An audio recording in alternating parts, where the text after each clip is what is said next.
진짜 좋은 집에도 살고 여행도 되게 비싼 데도 가고 뭐 병원이 2개나 그러면 60에서 100억 뭐 이렇게 쭉 올라가요. 의사도 역시 나이가 들면 들수록 소득이 줄어들게 마련이에요. 왜냐면 500 이하로 가입한 사람 내가 본 적이 없어요.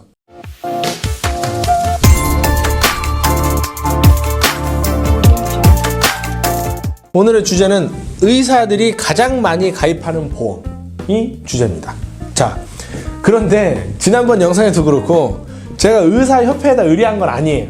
하지만 비공식 제가 데이터가 있어가지고 거기에 나와 있는 걸 바탕으로 했고, 또 하나는 저도 의사 고객님들이 있고 의사 고객님 처음 만났을 때 증거를 딱 봤을 때 공통점이 있더라라는 거야. 그래서 제가 오늘 이 주제를 여러분들께 말씀을 드리겠습니다. 의사분들은 연금보험하고 종신보험을 제일 많이 가입해요. 일반적인 사람들은 실비하고 건강보험을 많이 가입하잖아요. 근데 의사분들은 연금하고 종신을 제일 많이 가입한다.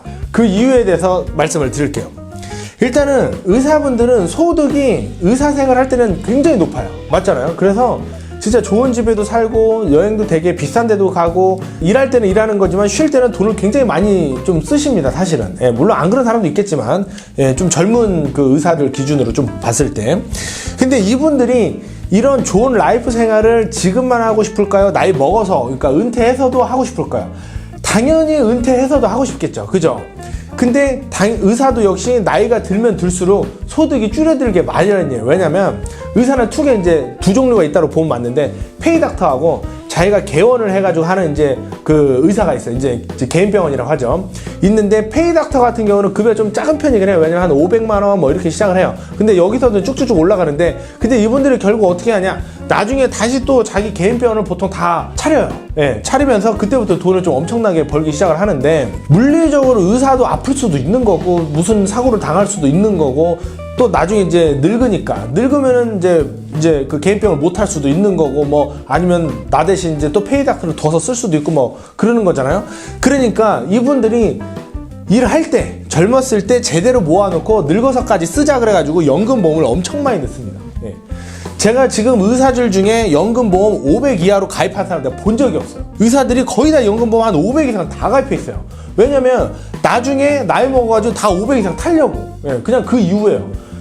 지금 의사들이 한 달에 수천만 원씩 버는데 500만 원도 어떻게 보면 큰 돈은 아니에요. 예, 큰 돈은 아닌데 그래도 의사들은 나중에 은퇴하면 최소 국민연금 이런 걸 다 떠나서 500은 있어야겠다 생각해가지고 이 정도로 가입을 하는데, 대부분의 목표는 한 1000만 원 정도를 목표로 하더라고요. 그래서 나는 은퇴하더라도 한 1000만 원을 타겠다 하는데, 이 연금 같은 경우는 보험 말고는 해낼 수 있는 게 없어요. 뭐 은행 상품도 없고 어떤 투자 상품도 될 수가 없어요. 왜냐면 다른 투자 상품 같은 경우는 원금 손실이 있을 수도 있는 거고, 내 노후의 자금을 받을지 못 받을지도 모르는 데다 투자하면 되겠냐고, 안 되는 거지. 그러니까 연금에 투자를 많이 한다. 집 이런 거는 당연히 있고요. 당연히 한 채, 두 채 있고 있으면서도 이걸 또 가입을 하는 거예요. 왜냐면 집은 내게 아닐 수도 있어요. 물려줘야 될 수도 있고 뭐 하기 때문에 이렇게 가입을 하는 거예요. 그래서 의사 같은 경우는 한 500만 원에서 1000만 원 이상 가입하는 게 거의 대부분이다. 그 다음에 종신보험 뭐냐면은, 역시 이것도 다 이제 돈이랑 관련이 많은 건데, 의사분들이라 그래가지고 내가 이제 의사분들이랑 얘기를 하게 되면 뭐 자녀분들도 공부 잘하세요 이런 거 좀 물어보는데,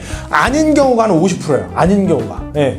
왜냐면 자기는 진짜 공부 열심히 해서 의사하고 또 병원도 개원해가지고 이제 어떻게 운영 잘해가지고 수익을 잘 남기고 있는데, 내 자식도 과연 나 정도 할 수 있냐?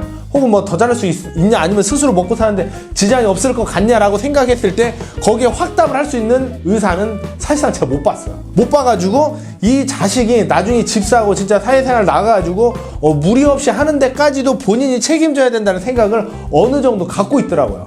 그래서 가입하는 게 종신보험인데, 종신보험은 죽어야 나오는 거잖아요. 그래서 종신보험은 대부분 다 상속 컨설팅 기준으로 해가지고 가입을 많이 하시더라고요. 지금 의사 같은 경우가 보통 이제 개원을 하잖아요. 그럼 병원 한 개 정도면은 대략 재산이 한 30억에서 50억까지 쭉 올라가고, 뭐 병원이 2개다 그러면 한 60억에서 100억 뭐 이렇게 쭉 올라가요.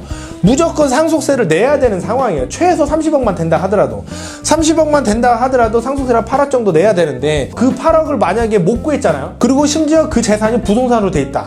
그러면 그 자녀가 실질적으로 가져가는 돈이 막 10억 이 정도밖에 안 돼요.